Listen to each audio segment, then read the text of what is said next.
नमस्कार मित्रों, आप सभी को मैं डॉक्टर विजय देवी सिंह आप सबका स्वागत करता हूं, इस्तकबाल करता हूं, अभिनंदन करता हूं।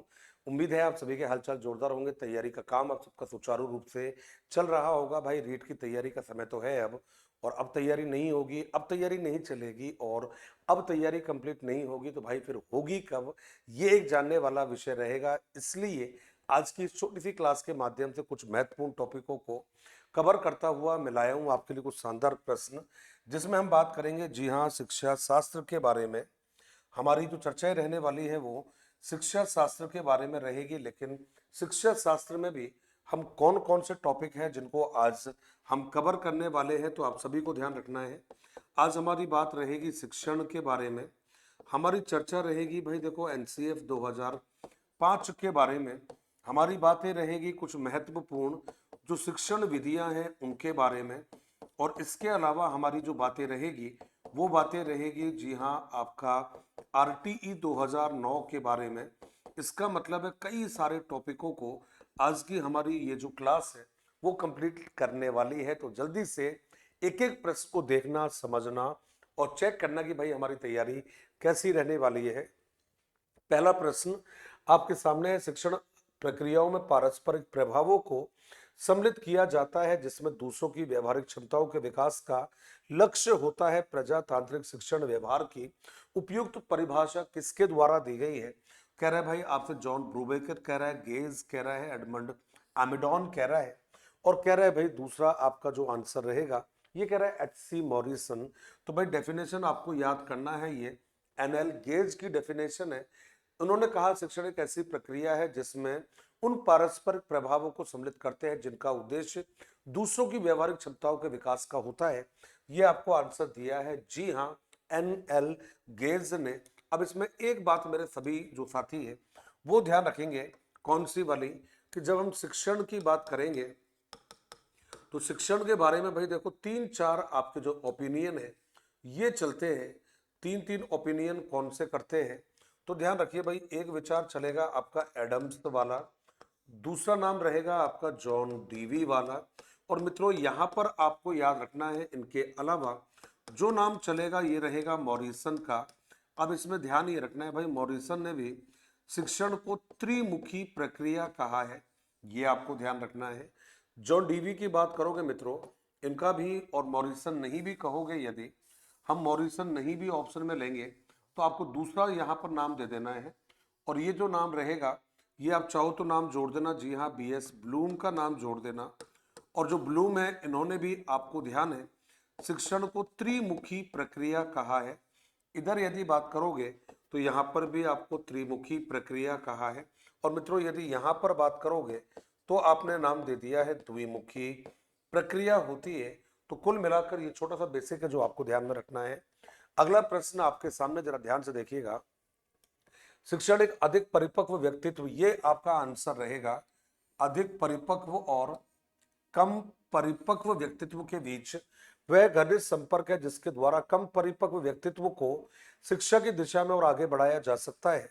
ये जो आपका डेफिनेशन है कौन से विद्वान के द्वारा दिया है? एनएल गेज के द्वारा, क्लार्क के द्वारा, बीओ स्मिथ के द्वारा और मॉरिसन के द्वारा। मित्रों ये जो डेफिनेशन है, ये जो स्टेटमेंट है, ये मॉरिसन का रहेगा। अब इसमें आप सभी को केवल एक छोटी सी जो बात है वो ध्यान रखनी है, और कौन सी, आइए देख लेते हैं जरा। ये नाम आपको ध्यान रखना है, हेनरी क्लार्क मॉरिसन।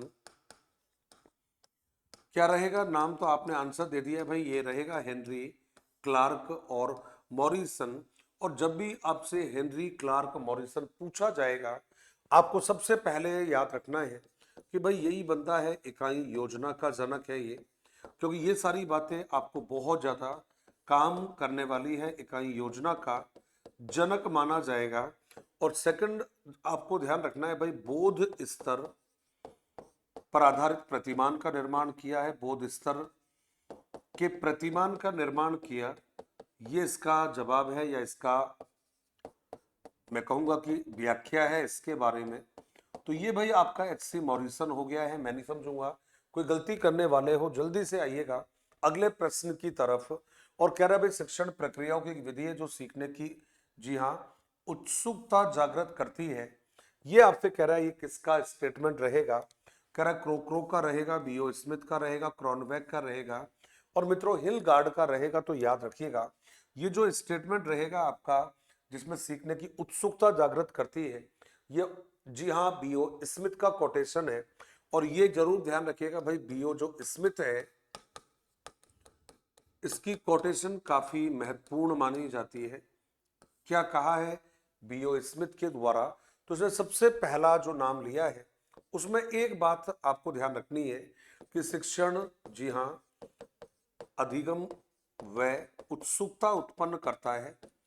शिक्षण अधिगम एवं उत्सुकता उत्पन्न करता है। मित्रों गला थोड़ा सा खराब है, उत्सुकता उत्पन्न जी हाँ करता है। गला थोड़ा सा खराब रहता है, कारण है क्योंकि दिन भर क्लासेस रहती है ऑफलाइन और उसके बाद में आपकी खिदमत में हाजिर होना पड़ता है, इसलिए थोड़ा सा आवाज का कोई इश्यू रहे तो भाई मैनेज करना। लेकिन मेरे प्रयासों में कोई कमी नहीं है। लाइक आप आ रहे हैं, कम करते हो, शेयर थोड़ा सा बिल्कुल भी नहीं करते, फ्रेंड्स को बताते नहीं हो कि हमारी भी एक क्लास लगती है, क्योंकि मैं देखता हूँ आपकी तरफ से उतना सपोर्ट नहीं मिल पा रहा है जितना मैं प्रयास करता हूं। तो कोशिश करिएगा थोड़ा सा आपका प्यार प्रेम इसी तरह से मिलता रहे।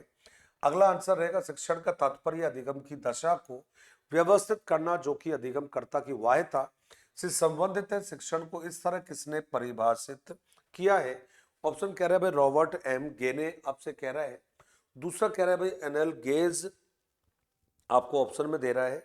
और इसके अलावा यदि हम बात करें तो ये कह रहा है भाई विलियम एन वर्टन मित्रों बात कर रहा है। और इनके अलावा यदि हम बात करें तो जॉन जी हाँ ब्रूबेकर आपको ऑप्शन में दे रखा है। यहां मित्रों जो आंसर रहेगा आपका ये रहेगा रॉबर्ट एम गेने रहेगा। और सब गेने वही है जिन्होंने आपको अधिगम की सोपानिकी बताई है। ध्यान रखिएगा सब अधिगम की सोपानिकी इन्होंने बताई है। अधिगम की सोपानिकी बताने वाले कोई और नहीं है बल्कि यही माने जाते हैं। तो अधिगम की सोपानिकी इन्होंने बताई है। दूसरा आपको ध्यान है भाई द कंडीशंस ऑफ लर्निंग पुस्तक इन्होंने लिखी है, ये भी आपको रहेगा द कंडीशंस ऑफ लर्निंग।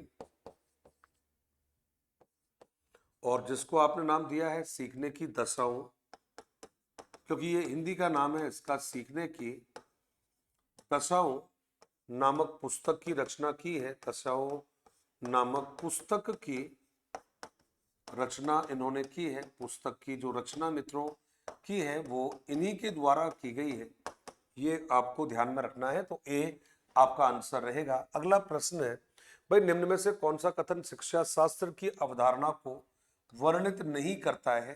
किसकी बात भाई? पेडागोजी की अवधारणा को वर्णित नहीं करता है, ये आपको छांटना है। इसमें कह रहा है शिक्षण अधिगम में वैज्ञानिक ज्ञान को व्यवस्थित जी हाँ प्रयुक्ति शिक्षण एवं अधिगम का विज्ञान एवं कला सामान्यीकरण एवं सार प्राप्ति का व्यवस्थित ज्ञान छात्रों अध्यापकों एवं तकनीकी संसाधनों को एक साथ लाने का प्रयास करना।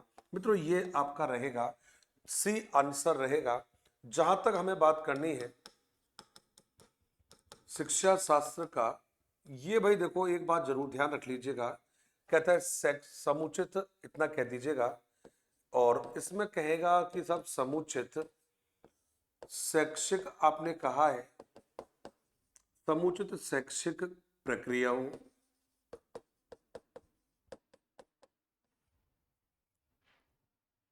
समुचित शैक्षिक प्रक्रियाओं का आधारभूत ग्रंथ है। मित्रों ये आपको ध्यान रखना है, आधारभूत ग्रंथ है।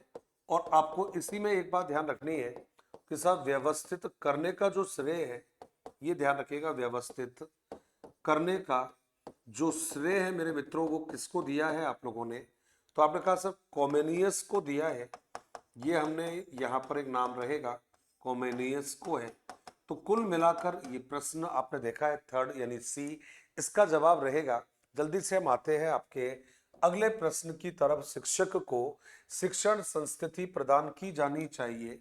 मित्रों संस्कृति का मतलब होता है वातावरण, इसका मतलब रहेगा परिस्थिति से। क्या कह रहा है? कक्षा कक्ष वातावरण के अनुरूप। अगला रहेगा शिक्षार्थियों की मानसिक एवं शारीरिक आयु के अनुसार।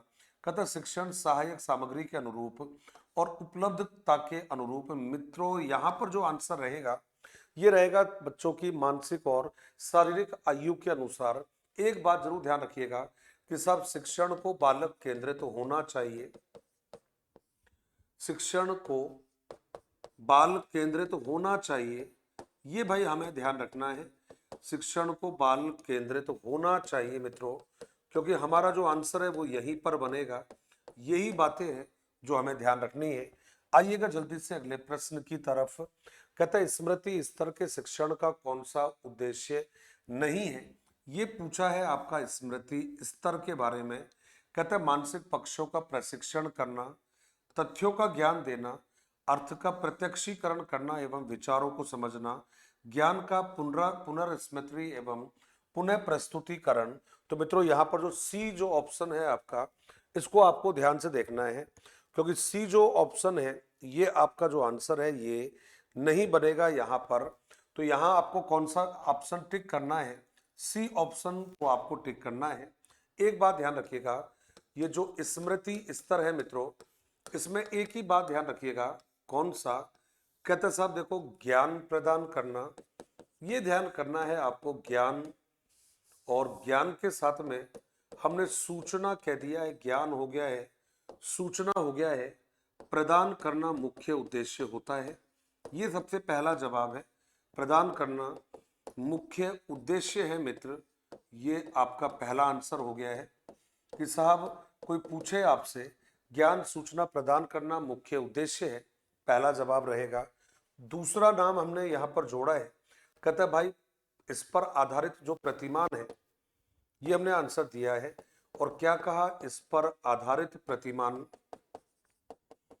इस पर आधारित जो प्रतिमान है मित्र, ये प्रतिमान का जो निर्माण है, प्रतिमान का निर्माण किसके द्वारा किया है। तो ध्यान रखिएगा भाई हर्वर्ट के द्वारा किया है। बड़ा इंपॉर्टेंट ये प्रश्न है आपका, हर्वर्ट ने किया, ये आपका आंसर रहेगा। तो कुल मिलाकर आपका सी ऑप्शन जवाब रहेगा। निम्न में से कौन सा शिक्षण, जी हाँ, अधिगम का स्तर नहीं है मित्र। ये थोड़ा सा आपको ठीक कर देना है, यहाँ पर अधिगम का स्तर नहीं है।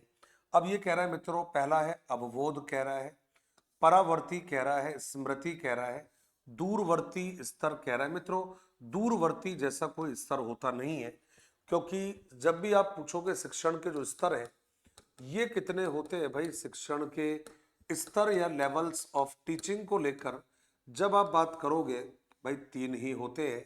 और तीन कौन कौन से रहेंगे, तो हमारा पहला जो आपका आंसर रहेगा, ये तीन में पहला जो नाम देना है आपको मित्रों, ये रहेगा स्मृति रहेगा, सेकंड रहेगा बोध रहेगा, और बोध के अलावा ये रहेगा आपका चिंतन रहेगा।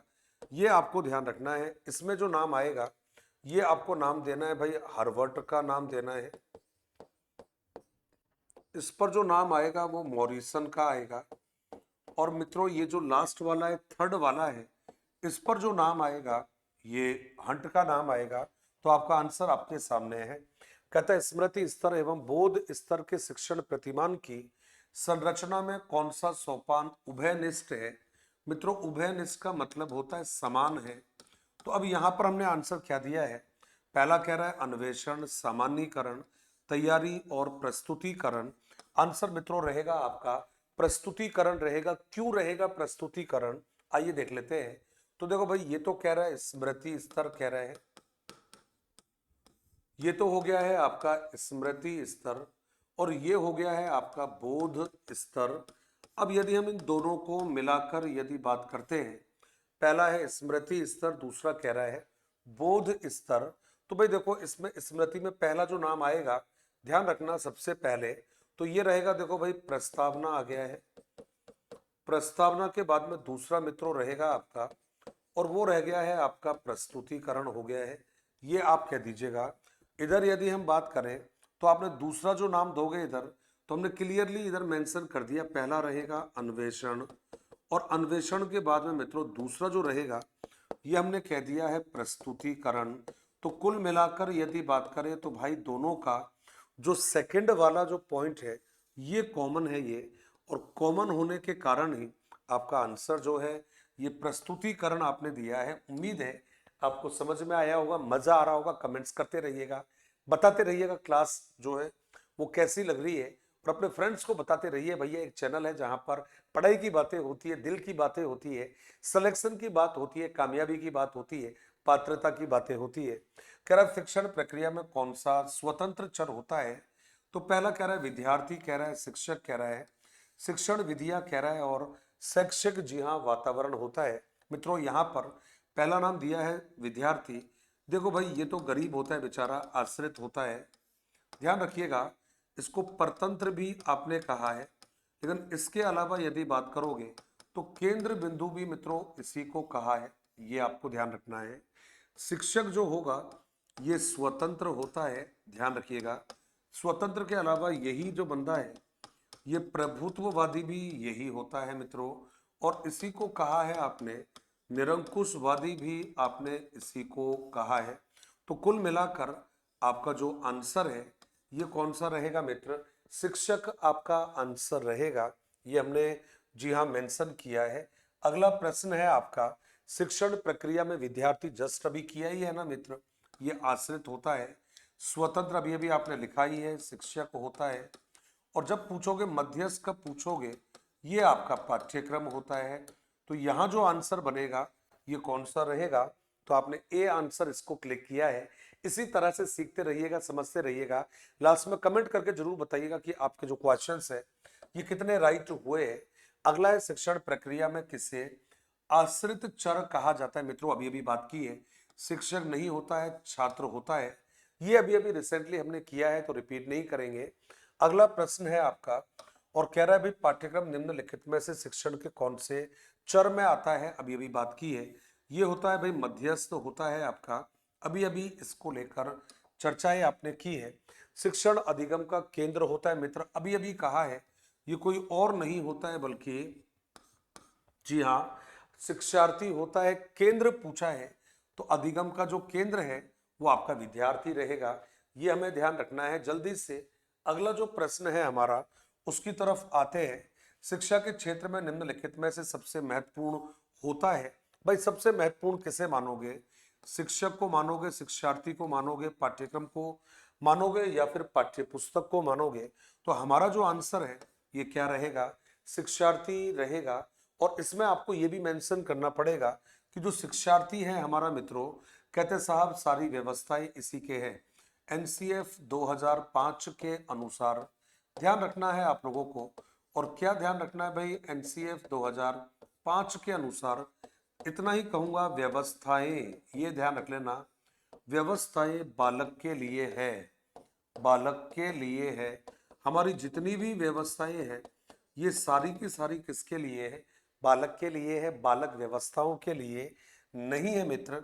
अगला प्रश्न है, कहता वह की सहभागिता एवं उनकी सक्रियता सम्मिलित होना आवश्यक नहीं है, क्या कहलाती है। निम्न दिए गए कोडों से सही उत्तर का चयन करिए। ये मित्रों आपको कह रहा है अब किसकी सहभागिता का होना यहाँ पर आवश्यक नहीं है, ये आपको देखना पड़ेगा। अब इसमें सारे के सारे जो ऑप्शन है आपके, ये जल्दी से हम छाट लेते हैं और छाट के बताएंगे कि भाई इसमें कौन सा जरूरी नहीं है।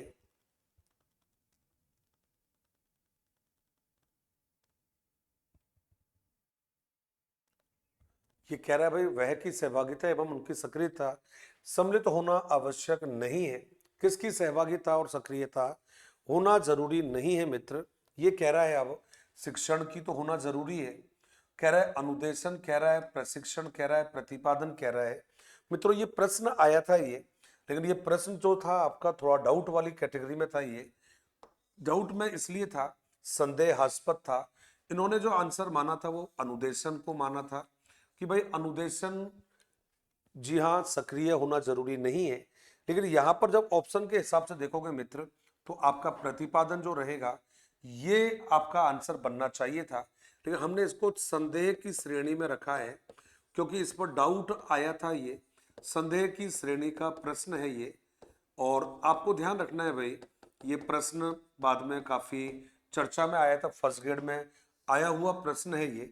लेकिन इन्होंने जो आंसर माना था आरपीएससी ने वो अनुदेशन को माना था, और अनुदेशन का मतलब है बी को इन्होंने माना है। लेकिन ये संदेह में आएगा प्रश्न, थोड़ा ध्यान रखिएगा आप इसका। शिक्षण अधिगम प्रक्रिया के 3 प्रमुख जो अंग है वो कौन से हैं? पहला कह रहा है उद्देश्य, कह रहा है शिक्षण, कह रहा है मूल्यांकन, कह रहा है विद्यालय, समुदाय और सरकार। कह रहा है भाई शिक्षण प्रक्रिया, मूल्यांकन और पाठ्यक्रम। उद्देश्य हो गया है अधिगम की, जी हाँ, अध्यापन, अधिगम, परिस्थितियां और मूल्यांकन। मित्रों ये आपका डी आंसर रहेगा, होना भी चाहिए, वजह भी है अपने पास में। आपको कि सर कौन सी वाली वजह है, आइए देख लेते हैं। इसी को कहा है ब्लूम का उपागम। क्या कहोगे भाई? इसको हमने नाम दे दिया है ना, ब्लूम का उपागम आपने कहा है। ये ब्लूम का उपागम है, और ब्लूम के उपागम में ये 3 नाम आपको हमेशा ध्यान में रखने होंगे। पहला हो गया भाई अधिगम अनुभव, हो गया मित्र, अधिगम अनुभव, जिनको हम उद्देश्य कहते हैं, ये पहला नाम है। दूसरा जो नाम रहेगा अधिगम अनुभव के बाद में, इसको हमने सेकंड नाम दे दिया है, और ये रहेगा मित्रों अधिगम अनुभव हो गया है, इसको आप लोगों ने सेकंड जवाब दिया। और जो सेकंड आंसर रहेगा इसको कहते हैं अनुभव प्रदान करना, मतलब ये जो रहेगा आपका अनुभव प्रदान करना, मतलब वातावरण प्रदान करना, ये रहेगा। और मित्रों ये जो रहेगा आपका, इसको कहते हैं आकलन करना, यानी कि मूल्यांकन करना। ये भाई आपके 3 स्टेप रहेंगे जो आपको ध्यान रखना है। अगले प्रश्न की तरफ हम तेजी से बढ़ रहे हैं। शिक्षण अधिगम प्रक्रिया में व्यक्तिगत रूप से ध्यान देना महत्वपूर्ण है। और क्यों महत्वपूर्ण है मित्रों? क्योंकि इससे प्रत्येक शिक्षार्थी के अनुशासित करने के लिए शिक्षकों को बेहतर अवसर मिलते हैं। शिक्षक प्रशिक्षक कार्यक्रमों में ऐसा निर्धारित किया गया है। बच्चों का विकास दर भिन्न होती है, वे विभिन्न तरीकों से सीखते हैं, और कहते हैं शिक्षार्थी सदैव समूहों में ही बेहतर सीखते हैं। ये जो आंसर रहेगा मित्रों, कहते हैं बच्चों का विकास दर भिन्न होती है और वे भिन्न तरीकों से सीखते हैं, इसलिए कहते साहब व्यक्तिगत विभिन्नताओं का अध्ययन करना जरूरी है। और ध्यान रखिएगा साहब व्यक्तिगत विभिन्नताओं के अनुसार, ये बात आपको हमेशा ध्यान में रखनी है। कहते हैं व्यक्तिगत विभिन्नताओं के अनुसार, ये मित्रों हमेशा आपको ध्यान रखना है, शिक्षण प्रशासित होता है, ये आपका आंसर है। व्यक्तिगत विभिन्नताओं के अनुसार शिक्षण प्रशासित होता है, ये मित्रों आपको ध्यान रखना है। अच्छा प्रश्न है ये। हम लौटेंगे आपके अगले प्रश्न की तरफ। बच्चों जो सारे के सारे जो मेरे साथी है वो ध्यान से पढ़िएगा, ध्यान से देखिएगा। कहते साहब आपसे शैक्षिक प्रक्रिया में मुख्य तत्व होते हैं, तो यहाँ कह रहा है अधिगमकर्ता, शिक्षक और अधिगम अनुभव। अधिगमकर्ता, शिक्षक, अधिगम प्रक्रिया। अधिगमकर्ता, अधिगम अनुभव, शिक्षण प्रक्रिया और अधिगम परिस्थितियां। अधिगमकर्ता शिक्षक हो गया है, अधिगम अनुभव हो गया, अधिगम प्रक्रियाएं हो गई है, और कह रहा है मित्रों अधिगम परिस्थितियां। ध्यान से यदि देखोगे तो ये जो प्रश्न है आपका, इसके आंसर बिल्कुल आपके सामने रहेगा।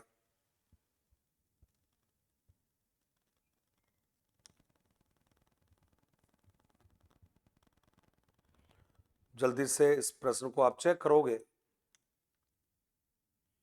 और आंसर बताओगे भाई इसके जो आंसर है क्या रहना चाहिए।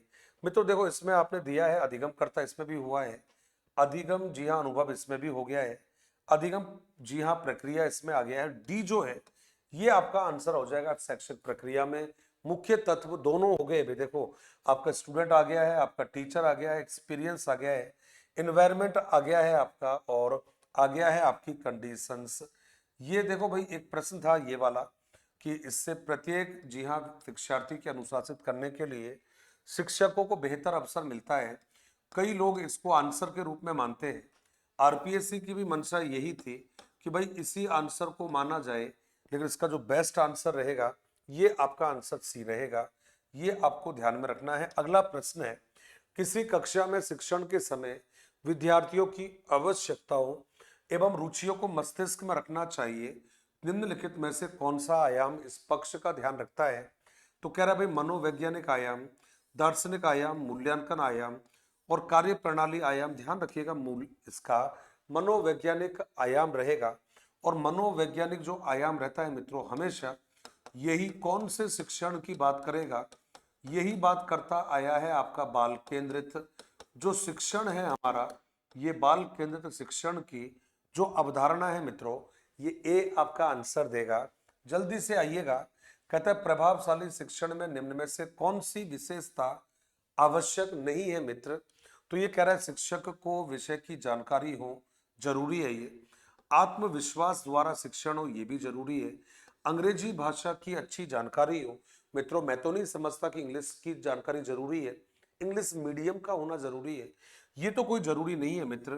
कहते हैं कक्षा कक्ष व्यवस्थापन एवं शिक्षण विधि की अच्छी जानकारी, बाकी सारे ठीक है। कौन सा आंसर ठीक नहीं रहेगा? सी जो जवाब है आपका, ये ठीक रहने वाला नहीं है। आगे आइएगा अगले प्रश्न की तरफ। निम्न में से कौन सा शिक्षण व्यवहार नहीं है मित्र? ये कह रहा है कौन सा शिक्षण व्यवहार नहीं है। कहता है हस्तक्षेप रहित शिक्षण, एक तंत्रात्मक शिक्षण, निदानात्मक शिक्षण, और मित्रों फिर कह रहा है आपसे प्रजातांत्रिक शिक्षण। तो याद ये रखिएगा भाई कौन सा शिक्षण व्यवहार नहीं है। तो मित्रों यहाँ पर 3 प्रकार का रहेगा। एक प्रकार आपका रहेगा ये हो गया प्रजातांत्रिक, दूसरा हो गया है ये वाला हो गया है, और तीसरा हो गया है आपका ये। दरअसल में आपसे एक ही कहा है, शासन प्रणाली के आधार पर पूछा है मित्र, शासन प्रणाली के आधार पर आपसे प्रकारों को लेकर बातें की है, ये हमने आंसर दिया है। इसलिए यहाँ पर आपने कौन सा जो प्रश्न है, कौन सा जो आंसर है, ये आपने यहाँ पर मेंशन किया है। तो आपका आंसर नहीं रहेगा यहाँ पर सी। जल्दी से आ जाइएगा अगले प्रश्न की तरफ। और आपका जो अगला प्रश्न है मित्रों, कह रहा है एक सफल शिक्षक वह है जो दयालु भी होना चाहिए, आत्म अनुशासनवादी भी होना चाहिए, बिल्कुल ठीक है, शांत हो और प्रतिक्रियाशील हो, सहनशील होना चाहिए, प्रभुत्ववादी होना चाहिए, निष्क्रिय और जी हाँ आपने कहा सक्रिय होना चाहिए। तो देखो दयालु अच्छी बात है, शांत और प्रतिक्रियाशील होना जरूरी है, लेकिन ये कहना मित्रों कि भाई निष्क्रिय भी होना जरूरी है, और निष्क्रिय के साथ में आप कह रहे हो कि क्या उसका सक्रिय जी हाँ होना जरूरी है क्या? तो भाई यहाँ पर यदि आप देखोगे तो कुल मिलाकर जो टीचर है आपका, उसको ध्यान से यदि हम ऑप्शन के रूप में देखते हैं तो भाई देखो सहनशील होना जरूरी है और प्रभुत्ववादी होना जरूरी है। एक सफल शिक्षक पूछा है आपसे, तो सफल शिक्षक तो मेरे मित्रों वो होना चाहिए जिसके बारे में आप कह रहे हो कि सब सफल शिक्षक का दयालु होना जरूरी है, और दयालु के साथ में अनुशासनवादी भी होना बहुत ज्यादा जरूरी है, ये आपने आंसर दिया है। और जब ऐसे टीचर के बारे में आप बात करोगे तो आपका कौन सा ऑप्शन होना जरूरी है? आपका जी हाँ ए होना जरूरी है, क्योंकि शांत और प्रतिक्रियाशील ये कोई जरूरी नहीं है। सहनशील होना चाहिए, प्रभुत्ववादी नहीं होना चाहिए। दूसरा जवाब दिया है निष्क्रिय और सक्रिय, तो निष्क्रिय नहीं होना चाहिए। अगला आपने जवाब दिया है सफल शिक्षक वह है जो कैसा होना चाहिए, तो शांत टीचर को तो नहीं होना चाहिए भाई, दयालु होना जरूरी है, अनुशासनवादी होना जरूरी है। अगला है आपका विद्यार्थियों के व्यापक मूल्यांकन में निम्नलिखित में से कौन सा सम्मिलित नहीं है? तो पहला कहता है शैक्षिक क्षेत्र, अगला है विद्यार्थियों की व्यक्तिगत और जी हाँ सामाजिक गुण, नेक्स्ट कहता है विद्यार्थियों की अभिवृत्ति, अभिरुचि और मूल्य, और कहते हैं मित्रों नेक्स्ट रहेगा आपका उपलब्धि या आंसर रहेगा बुद्धि लब्धि गुणांक। मित्रों यहाँ पर एक बात जरूर ध्यान रखिएगा, व्यापक मूल्यांकन के अंतर्गत बुद्धि लब्धि का जो गुणांक है ये नहीं आता है, क्योंकि व्यापक में आता है बालक की सीखी गई सभी क्षमताओं को, सब क्षमताओं को शामिल करते हैं, इसलिए आपका डी यहाँ पर आंसर नहीं बनेगा। अगला कह रहा है भाई स्मिथ ने शिक्षण की त्रिध्रुवीय प्रक्रिया में कार्यवाहक माना है। मित्रों कार्यवाहक किसको मान रहे हैं? अभिभावक को, शिक्षक को, शिक्षार्थी को और पाठ्यक्रम को। तो मित्रों कार्यवाहक जो रहेगा ये कौन रहेगा? टीचर रहेगा, और टीचर को ही ध्यान रखना हमारे यहाँ पर मैनेजर कहा जाता है, और मैनेजर का मतलब होता है मित्रों प्रबंधक कहा है, टीचर को प्रबंधक भी कहा जाता है। इसलिए इस प्रश्न का जो आंसर है वो आपको कौन सा देना है मित्रों? तो यहाँ हमें टीचर को बताना पड़ेगा, ये हमने आपको आंसर दिया है, तो बी आंसर आपका हो गया है। नेक्स्ट प्रश्न कहता है भाई शैक्षिक उद्देश्यों के ब्लूम के वर्गीकरण के भावात्मक पक्ष में निम्न में से कौन सा स्तर संबंधित नहीं है? अब ये किसके बारे में कह रहा है आपसे? भावात्मक के बारे में कह रहा है मित्रों। और भावात्मक आप सभी को ध्यान है कि भाई ये हमारा दो नाम जुड़े हैं इसके साथ में, एक नाम जुड़ा है करथवाल का जुड़ा है, और करथवाल के साथ में दूसरा नाम जुड़ा है, मसीहा का जुड़ा है मित्रों। और वर्गीकरण कब किया गया है? 1964 में किया है।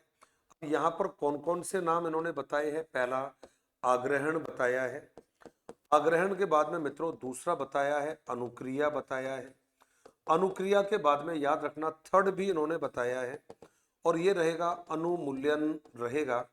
ये हमने अनुमूल्यन कह दिया है मित्रों। अगला जो रहेगा आपका वो रहेगा प्रत्ययीकरण रहेगा, और प्रत्ययीकरण के बाद में मित्रों आपको ध्यान रखना है, ये हो गया भाई व्यवस्थापन हो गया है, और व्यवस्थापन के बाद में फिर आपका लास्ट में आ जाएगा, और ये हो गया भाई आपका चरित्र का निर्माण। अब आप खुद देख लीजिएगा, यहाँ पर ये तो दे रखा है मित्रों, ये दे रखा है, ये दे रखा है, जो नहीं दे रखा है वो आपका कौन सा रहेगा? ज्ञान आपका दे रखा है, ज्ञान यहाँ पर नहीं आएगा, क्योंकि ज्ञान का जो संबंध है मित्रों ये किसके साथ रहेगा? तो ध्यान रखिएगा भाई, ये तो बीएस ब्लूम के साथ में है, ये इसमें नहीं शामिल होगा। इसलिए जल्दी से आ जाते हैं अगले प्रश्न की तरफ। कहता भाई विभाजन करना मित्रों, तुलना करना, आलोचना इत्यादि क्रियाएं आपसे पूछा है भाई शैक्षिक उद्देश्यों के ज्ञानात्मक पक्ष के कौन से स्तर से संबंधित होता है मित्रों? ध्यान से इसको देखिएगा, बताइएगा कि इसका जो आंसर है ये कौन सा रहेगा, कौन से लेवल पर ये वाली जो क्रियाएं हैं ये हम कर सकते हैं, कौन सा विभाजन करना, तुलना करना, और जी हाँ आपका आंसर रहेगा जी हाँ इत्यादि क्रियाएं। तो मित्रों देखो यहाँ हमारा जो आंसर है ये छिपा हुआ है विभाजन करना, तुलना करना, आलोचना करना। ये देखो मित्रों आपका कहाँ पर रहेगा? विश्लेषण में रहेगा, क्योंकि विश्लेषण का मतलब ही होता है क्या? विच्छेदन करना। ध्यान रखना है, ये इसका मतलब ही होता है, देखो विच्छेदन करना, इसका मतलब ही होता है विभाजन करना, इसका मतलब ही होता है मित्रों खंडों में बांटकर अध्ययन करना। तो हमारा आंसर क्या रहेगा? विश्लेषण, और विश्लेषण का मतलब हो गया है बी जो है ये आपका ऑप्शन रहेगा। हमारा अगला प्रश्न मित्रों आपके सामने है, निम्न में से कौन सा शिक्षण सूत्र नहीं है? ज्ञात से अज्ञात तो होता ही है, विशिष्ट से सामान्य भी होता है, अंश से पूर्ण नहीं होता मित्र, सरल से जटिल होता है, क्योंकि यहाँ होता है पूर्ण से अंश होता है, ना कि अंश से पूर्ण होता है। इसलिए हमारा आंसर रहेगा सी, हमने जवाब दिया है, ये हमें मेंशन करना है। अगला रहेगा मॉरिसन आपसे पूछ रहा है, ध्यान रखना है मॉरिसन ने बोध स्तर के शिक्षण प्रतिमान में 5 पदों का वर्णन किया है मित्रों। तो अभी अभी हमने बात की है प्रस्तुतिकरण की बात की है, ये आ जाएगा खोज आ जाएगा, सबसे पहला है खोज आएगा, खोज के बाद में मतलब यहाँ लिख देते हैं हम लोग, सबसे पहले आएगा खोज करना, फिर आएगा आपका प्रस्तुतिकरण करना, उसके बाद में मित्रों आएगा आपका आत्मीयकरण करना, आत्मीयकरण के बाद में आएगा संगठन या व्यवस्था, और फिर आएगा वर्णन अभिव्यक्ति 5 आएगा। ये हमारा आंसर रहेगा 2, 1, 4, 3 और 5। तो भाई देखो 2, 1, 4 कहाँ पर? 2, 1, 4, 3, 5 मित्रों ये आपका आंसर हो गया ये वाला। ध्यान रखिएगा यही आपका सीक्वेंस रहेगा, ये हमें ध्यान रखना है। और हमेशा मैं कहता हूँ दोस्त केवल पढ़ाई पे ध्यान रखता हूँ, इसके अलावा ध्यान नहीं देता, बार बार इसलिए देखता हूँ ताकि बैटरी का पता चल जाए कि बैटरी तो खत्म नहीं हो गई है, उधर इसलिए देखता हूँ ताकि पता चल जाए लेवल वॉइस का ठीक आ रहा है या नहीं आ रहा है। बस आप मेहनत करिए, पढ़ाई करिए, आगे बढ़िए, सिलेक्शन लीजिए, और जब पात्रता अर्जित होता है तो जब भी मौका मिले एक बार आकर मिलना, ताकि मेंस की जो रणनीति है आपकी वो धमाकेदार तरीके से बना सके। क्योंकि दोस्त कामयाबी मिलती है मेहनत से, और मेहनत का कोई शॉर्टकट नहीं होता है, इस बात को जरूर आपको ध्यान रखना है। अगला प्रश्न है ब्लूम के अनुदेशनात्मक उद्देश्यों के वर्गीकरण में निम्नलिखित में से कौन सा पक्ष नहीं है मित्र? किसके बारे में पूछा है? ब्लूम के बारे में पूछा है। कहता भाई सामाजिक, संज्ञानात्मक, भावात्मक और मित्रों मनोगत्यात्मक। तो ब्लूम के भाई कौन सा नहीं है? ब्लूम ने सामाजिक का कहीं जिक्र नहीं किया है, ये आपको बात करना है। तीनों उन्होंने कहा है, संज्ञानात्मक मतलब ज्ञानात्मक, भावात्मक, मनोक्रियात्मक, क्रियात्मक, ये वर्णन उसके हैं, ये आपका आंसर नहीं रहेगा। कह रहा है भाई डॉक्टर ब्लूम के मतानुसार मूल्यांकन प्रक्रिया किस पर आधारित होनी चाहिए? कहते साहब शिक्षण के उद्देश्यों पर, सीखने के अनुभवों पर, संचित अभिलेख एवं सामयिक जांच के ऊपर। मित्रों हमेशा ध्यान रखिएगा मूल्यांकन किस पर आधारित किया जाता है, शिक्षण के उद्देश्यों पर मूल्यांकन का आधार ही क्या रहेगा। तो हमने कहा है भाई शिक्षण के उद्देश्य मित्रों ये हमें ध्यान में रखना है। जल्दी से हम आगे बढ़ेंगे और आगे जो प्रश्न है आपका उसको एक बार हम जरूर देखेंगे। ये आपका हो गया है, जी हाँ, ए आंसर है। एक शिक्षक के रूप में आपने अपने छात्रों से हमारे जीवन पर प्रदूषण के प्रभाव को समझाते हुए एक निबंध, जी हाँ, लिखने के लिए कहा। इस कार्यभार से ब्लूम के वर्गीकरण, जी हाँ, कि कौन से संज्ञानात्मक स्तर की व्याख्या की जाती है। अब मित्रों यहाँ पर क्या कह रहा है, जीवन पर, जी हाँ, पड़ने वाले जो प्रभाव है प्रदूषण के, उसको लेकर आपने कहा है बच्चों से कि भैया आपको जल्दी से बताना है कौन सा रहेगा, ये आपको चेक करना है। अब इसमें हमने एक ही बात कही है कि पहली बात तो ये छात्रों से हमारे जीवन पर पड़ने वाले जो प्रदूषण के प्रभाव है उसको समझाते हुए एक निबंध लिखना है। अब मित्रों यहाँ पर बच्चा क्या कर रहा है, अपनी समझ का क्या कर रहा है भाई, प्रयोग कर रहा है। किसके लिए प्रयोग कर रहा है, समझ का प्रयोग अभिव्यक्ति में कर रहा है। मित्रों ध्यान रखना, समझ और समझ के साथ में हमने कहा है ज्ञान का प्रयोग कर रहा है, प्रयोग हो रहा है। मित्रों ये आपका आंसर है यहाँ पर, इसलिए हमने यहाँ पर बी जो आंसर है आपका ये रखा है। अगला प्रश्न कहता है भाई ब्लूम की जो टैक्सोनॉमी है कि पदानुक्रमिक जो व्यवस्था है मित्रों वो क्या रहेगी। तो भाई देखिएगा ये कह रहा है उपलब्धि लक्ष्यों पर कह रहा है मित्रों, ये कह रहा है पाठ्यचर्या संबंधी घोषणाओं पर, पठन कौशल में, और मित्रों क्या रहेगा आपका संज्ञानात्मक उद्देश्यों में। इसका मतलब हुआ मित्रों जो डी है ये आपका ऑप्शन रहेगा जिस पर ध्यान देना है आप लोगों को। किस पर रहेगा, डी है, संज्ञानात्मक उद्देश्यों पर। कौन कौन से, इधर देखिए ना भाई, तीनों है आप लोगों के। आपने कहा है भाई ज्ञानात्मक, आपने कहा है भावात्मक, आपने कहा है, और भावात्मक के अलावा आपने कहा है मित्रों क्रियात्मक का कहा है। ये आपको ध्यान रखना है, ज्ञानात्मक, भावात्मक और क्रियात्मक मित्रों आपने आंसर दिया है।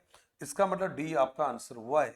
कहता है पाठ्यक्रम सैगामी मतलब पाठ्य सैगामी क्रियाओं के प्रबंधन कहा है आपने, और संगठन के लिए निम्नलिखित में से कौन सा उपयुक्त मार्गदर्शक सिद्धांत है। पहला कह रहा है मित्रों चयन कह रहा है, दूसरा कह रहा है अभिप्रेरणा कह रहा है, फिर कह रहा है आपसे मित्रों, जी हाँ, और यहां पर आपको आंसर दे रहा है हस्तक्षेप, फिर कह रहा है अति महत्व कह रहा है, नियम संहिता कह रहा है मेरे मित्रों। तो चयन तो बिल्कुल ठीक है मित्र, इसमें कोई दिक्कत नहीं है। अभिप्रेरणा भी ठीक है, ये सिद्धांत हो गया है आपका। हस्तक्षेप का सिद्धांत नहीं होता है मेरे मित्रों। अगला कह रहा है ये कि सर अति महत्व, जी हाँ, अत्यधिक महत्व भी नहीं देना मित्रों, नियम और संहिता। इसका मतलब पहला ठीक है, दूसरा ठीक है, पांचवा ठीक है, और इसका मतलब हो गया फर्स्ट, सेकंड और फिफ्थ, ये आपका आंसर रहेगा। हस्तक्षेप का कोई सिद्धांत बनता नहीं है, आपका अति महत्व का सिद्धांत बनता नहीं है। फर्स्ट, सेकंड और फाइव ये आपका आंसर रहेगा।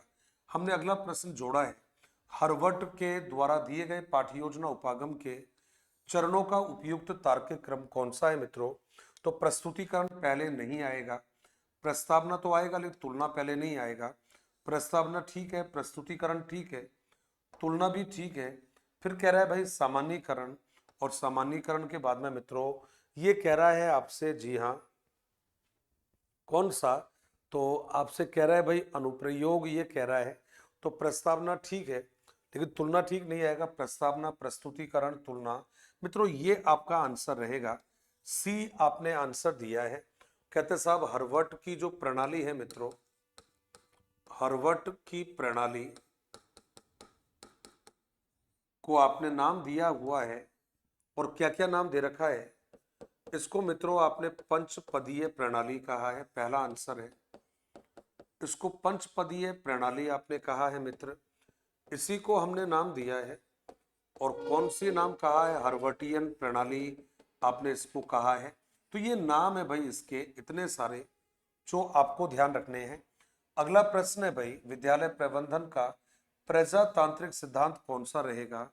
एक तंत्रीय निर्णय करना बिल्कुल नहीं, व्यक्तिगत कार्य करना बिल्कुल नहीं मित्रों, सहभागी उत्तरदायित्व ये आपका रहेगा। प्रजातांत्रिक का मतलब होता है मिलजुल कर कार्य करना, सहयोग से कार्य करना, सहमति से कार्य करना। सी आंसर रहेगा। अगला कह रहा है भाई कक्षा में परस्पर संवाद से क्या उभर कर आना चाहिए? कहता है विचार विवाद, गलत जवाब। सूचना, गलत जवाब। क्या आना चाहिए? विचार निकल कर आना चाहिए मेरे मित्रों। हम संवाद क्यों करते हैं, चर्चा क्यों करते हैं, डिस्कशन क्यों करते हैं? कोई आइडिया डेवलप होना चाहिए, कोई विचार डेवलप होना चाहिए, क्योंकि विचार का जन्म देना ही शिक्षा का एक उद्देश्य होता है। इसलिए हमने यहां पर मित्रों ध्यान रखिएगा आपका, जी हाँ, विचार रहेगा। संवाद के साथ में जिस विद्वान का नाम जुड़ा है मित्रों, ध्यान रखिएगा भाई, प्लेटो का संबंध है, ये ध्यान रखिएगा। बड़ा अच्छा प्रश्न है ये। इससे हमने लिख भी दिया है भाई, इससे किसका संबंध है? तो भाई इसका जो, इसके साथ में जो संबंध है वो किसके साथ में है? तो याद रखिएगा संवाद का जो संबंध है वो प्लेटो से माना जाएगा। आपका कह रहा है भाई कक्षा कक्ष शिक्षण होना चाहिए मित्रों। कैसा चाहिए? तीव्र, गलत जवाब है। संवाद मूलक और सरल और एक तरफा जी नहीं। और लेव बाइगोत्स्की इसके समर्थक है भाई। लेव बाइगोत्स्की इसके समर्थक है, ये आपने आंसर दिया है। तो लेव वाइगोत्स्की इसके समर्थक है, मतलब आपका बी आपका आंसर रहेगा, संवाद मूलक। जल्दी से आ जाइएगा। विद्यालय में छात्र रजिस्टर मतलब पंजिका संधारण के लिए छात्र के विषय में निम्नलिखित में से कौन सी सूचना अपेक्षित नहीं है मित्र? तो कह रहा है भाई देखो, जन्म दिनांक का होना जरूरी है, सामाजिक आर्थिक स्तर, प्रवेश की दिनांक, पिताजी का नाम, ये दिक्कत नहीं है भाई। क्या उसका सोशल स्टेटस है, क्या उसकी फाइनेंशियल कंडीशन है, इससे हमें कुछ हासिल होने वाला नहीं है। तो इसका वहां पर जी हाँ मेंशन होना कोई जरूरी नहीं है। ये हमने आंसर दिया है। अगला प्रश्न आपके सामने है। क्या कह रहा है कि प्रत्येक कक्षा के अंत में पर्यवेक्षित अध्ययन की आवश्यकता होती है। क्यों भाई? क्योंकि इससे शिक्षण के कुछ स्वतंत्र क्षण मिल जाते हैं। शिक्षक छात्रों के गृह कार्य का निरीक्षण कर लेते हैं। अगला है आपका विद्यार्थियों को गृह कार्य करने का अवसर मिल जाता है। अध्यापक विद्यार्थियों के अध्यापन में सहायता करने का अवसर प्राप्त कर लेता है मित्रों। ये आपका जवाब रहेगा। और हमेशा हमेशा ध्यान रखिएगा, पर्यवेक्षित अध्ययन जब पूछोगा आपसे, पर्यवेक्षित अध्ययन का मतलब है सुपरविजनल स्टडी। और मित्रों इसमें जो नाम रहेगा ये एक ही नाम है आपका, और ये जो एक नाम रहेगा इसको याद रख लेना, डेजी भारविल। ये आपका नाम रहेगा। कौन सा विद्वान? डेजी भारविल आपका नाम रहेगा। जल्दी से हम आ जाते हैं आपके अगले प्रश्न की तरफ। एक अच्छी शिक्षण विधि कौन सी होती है जो विद्यार्थियों की समस्याओं को हल करे, विषय वस्तु को सुस्पष्ट करे, प्रश्नों को हल करे, जो विषय वस्तु को विवेचित करे? तो विद्यार्थियों की समस्याओं को हल करे, फिर कह रहा है भाई जो विषय वस्तु को स्पष्ट करे, और फिर कह रहा है जो प्रश्नों को हल करे मेरे मित्रों। और अगला जो आपने ऑप्शन दिया है वो कह रहा है कि भाई बहुत ज्यादा इफेक्टिव माना जाएगा जो विषय वस्तु को विवेचित करे। तो वैसे तो मित्रों इसका जो आंसर है वो हम किसी को भी दे सकते हैं, लेकिन विषय वस्तु को स्पष्ट कर दे ये काफी है। विषय वस्तु को स्पष्ट कर दे, उसको रोचक बना दे, उसको प्रभावी बना दे, ये ज्यादा इफेक्टिव रहेगा। बाकी देखा जाए तो आपका जो डी है ये भी हमारा आंसर हो सकता है, लेकिन बेस्ट जो आंसर है वो आपका बी रहेगा। अगला कह रहा है भाई शिक्षण की जो उत्तम प्रणाली है ये कौन सी होती है जिसमें प्रश्नोत्तर की आवश्यकता न हो? गलत जवाब है ये। अध्यापक छात्रों से प्रश्न पूछे, ठीक है। छात्र शिक्षक से शंका समाधान करे, ये भी ठीक है। अध्यापक और छात्र जो है वो दोनों प्रश्न पूछे मित्रों। शिक्षण के बारे में हमेशा एक ही बात कही गई है, मैं भी उसी बात को रिपीट कर रहा हूं। शिक्षण हमेशा कैसा होना चाहिए? दो तरफा होना चाहिए, कभी वन साइडेड नहीं होना चाहिए। ये हमने आंसर दे दिया है, दो तरफा होना चाहिए। अगला जवाब रहेगा, कहते हैं कि अध्यापक का सबसे महत्वपूर्ण जो गुण है वो निम्न में से कौन सा होना चाहिए? कहते हैं समयबद्धता होना चाहिए। महत्वपूर्ण पूछा है सबसे, इसका मतलब है कि सही तो सारे हो सकते हैं, बेस्ट आपसे पूछा है तो कह रहा है भाई ये अपने विषय में महारत होनी चाहिए, विषय में महारत तथा संचार क्षमता, वाह वही वाह, कहना भी क्या, नॉलेज भी होनी चाहिए, नॉलेज को प्रेजेंट करना भी आना चाहिए। केवल नॉलेज काफी नहीं है, केवल प्रेजेंटेशन होना जरूरी नहीं है, दोनों का होना जरूरी है। और यही कारण है आपने सी ऑप्शन इसमें आंसर के तौर पे रखा है। अगला जो हमारा प्रश्न है, कहता है निम्नलिखित में से कौन सा जो कथन है मित्र ये हमारा सही है। तो जब पूछोगे कौन सा कथन सही है, तो पहला कह रहा है भाई शिक्षण उद्देश्य और शैक्षिक जो उद्देश्य है दोनों समान होते हैं। शिक्षण उद्देश्य कहा, शैक्षिक उद्देश्य के अंतर्निहित है, शैक्षिक उद्देश्य जैसा कुछ भी नहीं है और शिक्षण उद्देश्य की प्रकृति मित्रों विस्तृत होती है।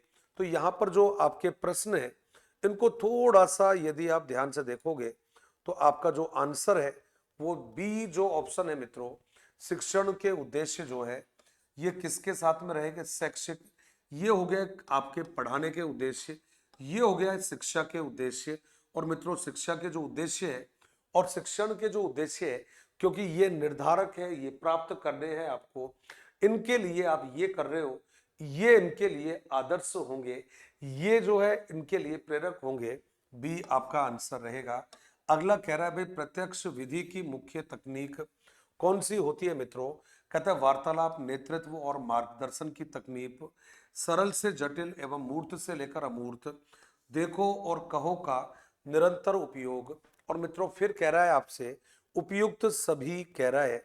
ध्यान से ये जो जवाब है आपके इनको आप देखोगे तो आपका जो आंसर है ये आपको तुरंत मैं कहूंगा मिल जाएगा। तो आप जल्दी से इसका जो आंसर है उसको देखकर बताइए मित्रों कि कौन सा प्रश्न है जो आपके अकॉर्डिंग बिल्कुल ठीक रहेगा। जल्दी से आंसर देख लेते हैं और आंसर देखकर अभी हम चेक करेंगे भाई कि कौन सा इसका आंसर रहेगा, क्योंकि सारे के सारे जो ऑप्शन है वो बिल्कुल ठीक है। प्रत्यक्ष विधि का संबंध डी के साथ में रहेगा। बड़ी कक्षाओं के लिए श्रेष्ठ विधि कौन सी होती है मित्रों, बड़ी विधि के लिए खोज विधि ठीक है, समस्या समाधान विधि ठीक है, भ्रमण विधि ठीक है, कहानी विधि ठीक है। देखो मित्रों यहाँ पर जो विधि है आपकी बड़ी कक्षाओं के लिए, आप पहली जो दो विधि है उनको हम काम में ले सकते हैं, लेकिन समस्या समाधान जो विधि है ये हमारी ज्यादा ठीक रहेगी, बी आंसर रहेगा।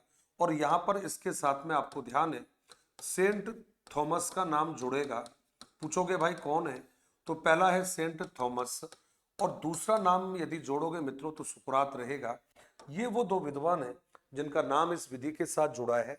अगला है निम्न में से उपलब्धि परीक्षण निर्माण प्रक्रिया का हिस्सा क्या नहीं है। किसके बारे में पूछ रहा है, उपलब्धि परीक्षण के बारे में मित्रों।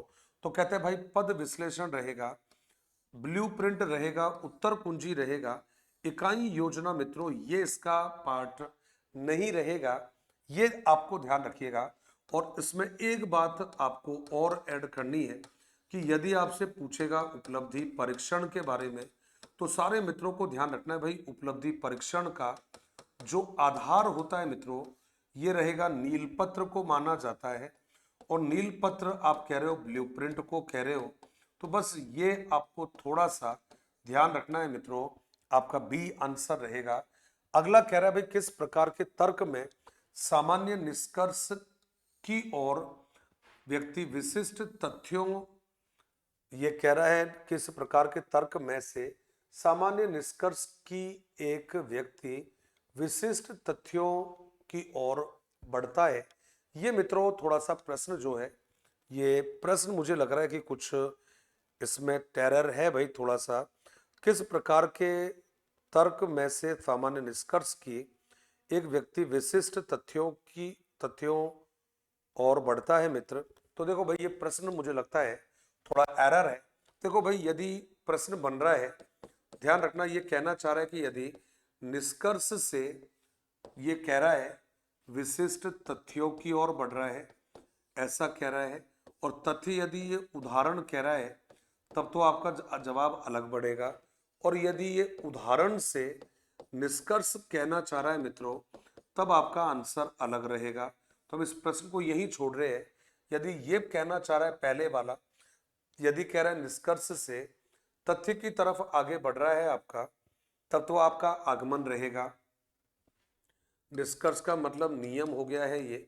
यदि ये कहना चाह रहा है तब तो आपका निगमन रहेगा, और यदि ये वाला कह रहा है उदाहरण से निष्कर्ष, तब आपका आगमन रहेगा। तो प्रश्न थोड़ा सा क्लियर नहीं है मित्र, इसलिए मैंने छोड़ दिया है। यदि ये नियम से उदाहरण की बात कर रहा है तब तो आपका निगमन रहेगा, और उदाहरण से निष्कर्ष रहेगा मेरे मित्र, तब आपका आंसर रहेगा आगमन। इसलिए इसको यही छोड़ दिया है मैंने, आगे साइड में ठीक किया है, उसको थोड़ा सा चेक कर लेना। कहता है भाई शिक्षण की किंडरगार्टन पद्धति आधारित होती है प्रोजेक्ट का, खेल का, सर्वेक्षण का और ह्यूरिस्टिक का। किंडरगार्टन मित्रों ध्यान रखिएगा किसकी रहती है, खेल की रहती है। किंडरगार्टन के जो जनक है वो आप सभी को मालूम है, फ्रोवेल को आपने माना है। और यहाँ पर प्रोजेक्ट पूछोगे तो मित्रों यहाँ पर आपका जो आंसर है ये बनेगा आपका किलपैट्रिक बनेगा, ध्यान रखना है।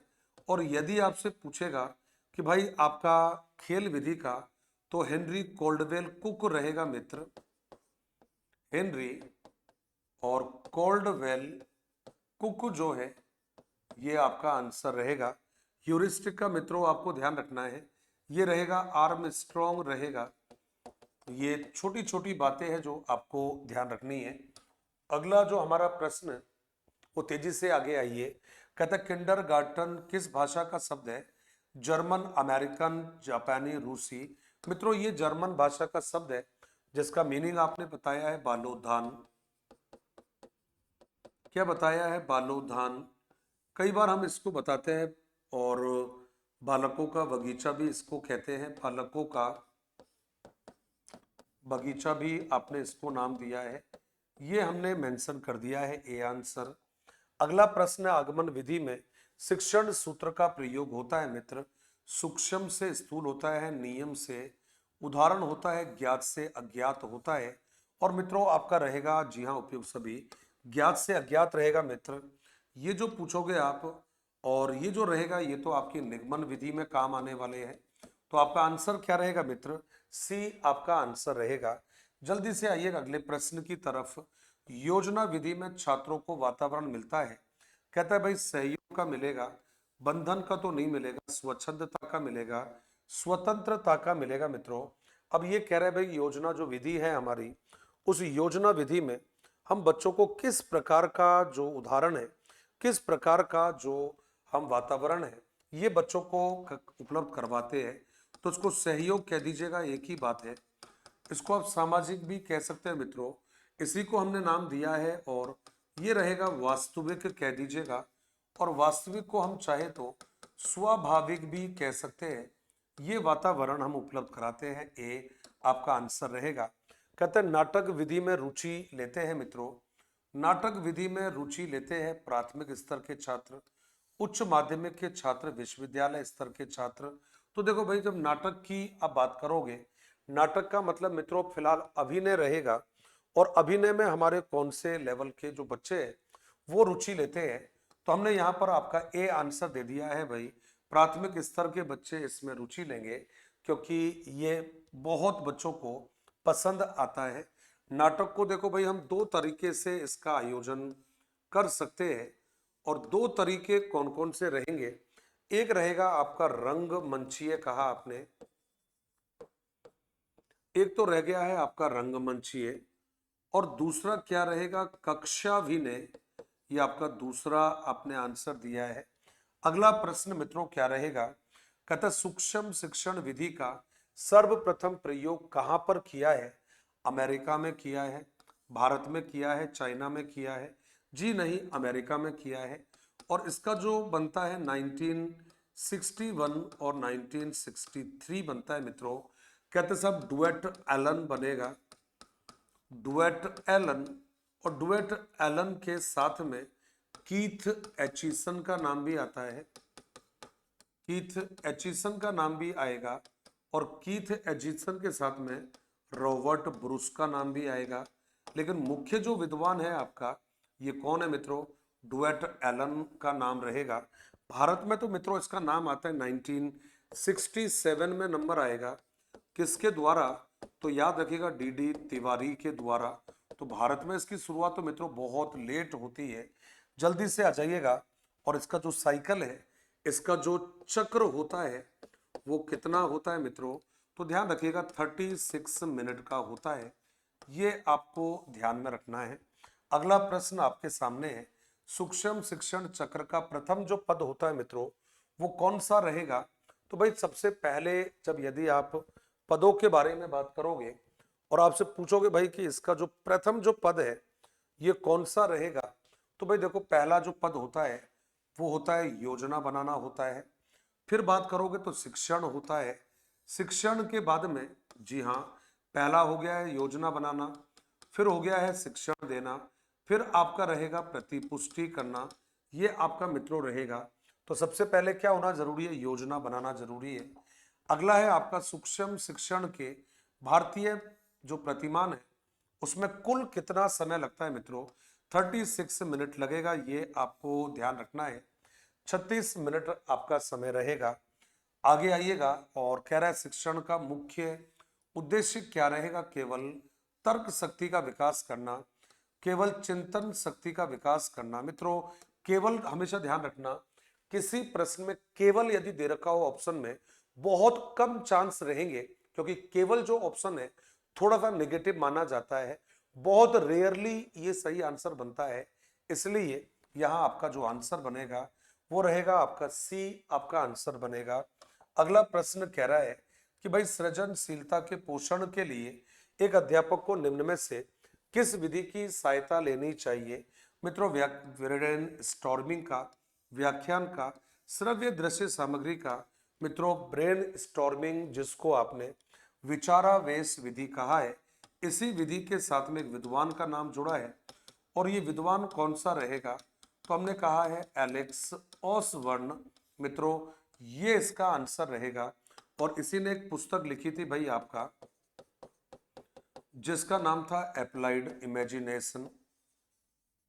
और ये जो अप्लाइड इमेजिनेशन है ये आपका आंसर रहेगा, मतलब ए आपका जवाब रहेगा।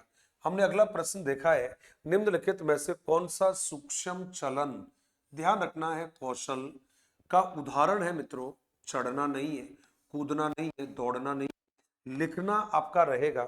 ये जो रहेगा मित्रों ये स्थूल कौशल है। ये कौन सा है, स्थूल कौशल होता है। अब आपने कहा सूक्ष्म में कौन सा आएगा, लिखना आएगा मित्रों, ध्यान रखना।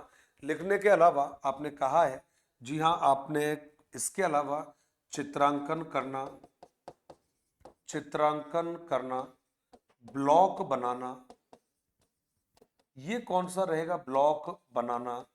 ये मित्रों सारे के सारे कौन सी कैटेगरी में आते हैं, सूक्ष्म जो कौशल है हमारे उस कैटेगरी में आएगा। कह रहा है एक भाषा शिक्षक कक्षा में कविता का विवरण समझाकर कक्षा में कविता पढ़ा रहा है और छात्रों को स्पष्टीकरण से निष्कर्ष निकालने या व्यापक विचार करने के लिए कह रहा है।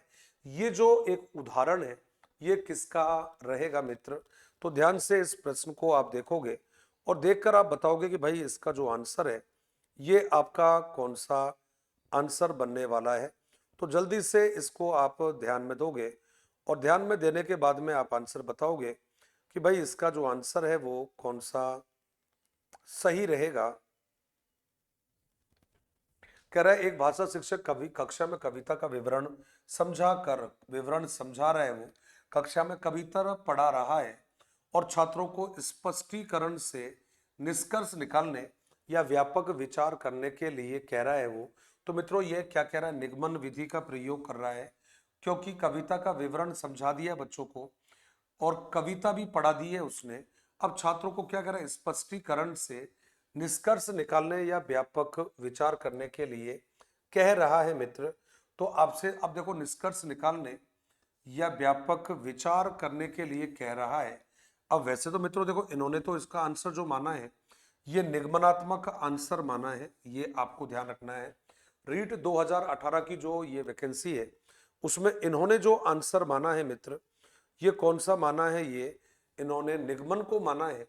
लेकिन इसका जो लॉजिक है वो आपका डी भी जा सकता है। और क्या कह रहा है भाई, कक्षा का विवरण समझा दिया उसको, कक्षा में कविता पढ़ा रहा है और छात्रों को स्पष्टीकरण से निष्कर्ष निकालने या व्यापक विचार करने के लिए कह रहा है। तो भाई इन्होंने तो आंसर आपका ये बी आंसर माना था। ये हमने मेंशन किया है। कहता है निम्न में से कौन सा कथन बहुग्रेड शिक्षण प्रणाली के साथ सहमति नहीं रखता है। एक अध्यापक एक समय में एक से अधिक कक्षाओं का प्रबंधन करता है। बैठने की लचीली व्यवस्था, विभिन्न कक्षाओं में एवं एक ही कक्षा में अंतःक्रिया, विद्यार्थियों का आयु एवं योग्यता के आधार पर समान होना, ये मित्रों नहीं होगा, ध्यान रखिएगा। बहु ग्रेड शिक्षण प्रणाली के साथ विद्यार्थियों का आयु एवं योग्यता के आधार पर समान होना, ये मित्रों यहाँ पर किसी भी तरीके से आपका मैच नहीं खाएगा। ये हमने आपको आंसर के तौर पर दिया है। तो आपका डी, क्योंकि आपको ध्यान है भाई हमारे यहाँ पर व्यक्तिगत जो विभिन्नताएं हैं मित्रों, ये आपको ध्यान है भाई व्यक्तिगत विभिन्नताएं विद्यमान रहती है। हम कैसे कह सकते हैं कि ये नहीं होगी, इसलिए आपका डी आंसर रहेगा। अगला कह रहा है भाई अच्छा शिक्षण वह है जिसमें अधिगम संसाधनों को व्यवस्थित करना तथा विद्यार्थियों को अपनी गति से कार्य करने हेतु स्वतंत्रता देना, विद्यार्थियों के अध्यापन की योजना बनाना और उसका अनुपालन सुनिश्चित करना। ये तो गलत जवाब है मेरे मित्रों। कहता भावी व्यवसायों हेतु अभिप्रेरित करना, प्रत्येक को वैयक्तिक सहायता, जी नहीं, अधिगम संसाधनों को व्यवस्थित करना तथा विद्यार्थियों को अपनी गति से कार्य करने हेतु स्वतंत्रता देना। मित्रों यही तो है आपका करके सीखना, यही तो है आपका करके सीखना, और यही तो है सहयोग प्रदान करना। हम इसमें बच्चों को केवल क्या कर रहे हैं, सहयोग प्रदान कर रहे हैं, यही हमें करना चाहिए। अगला रहेगा निम्न में से कौन सा कथन सही नहीं है मित्र। कह रहा है जो अध्यापक यह विश्वास करता है कि विकास जो है प्रकृति की वजह से होता है, वह अनुभव प्रदान करने को महत्व नहीं देता है। कहते हैं साहब प्रारंभिक अनुभव महत्वपूर्ण होते हैं और अध्यापक का हस्तक्षेप भी महत्वपूर्ण होता है।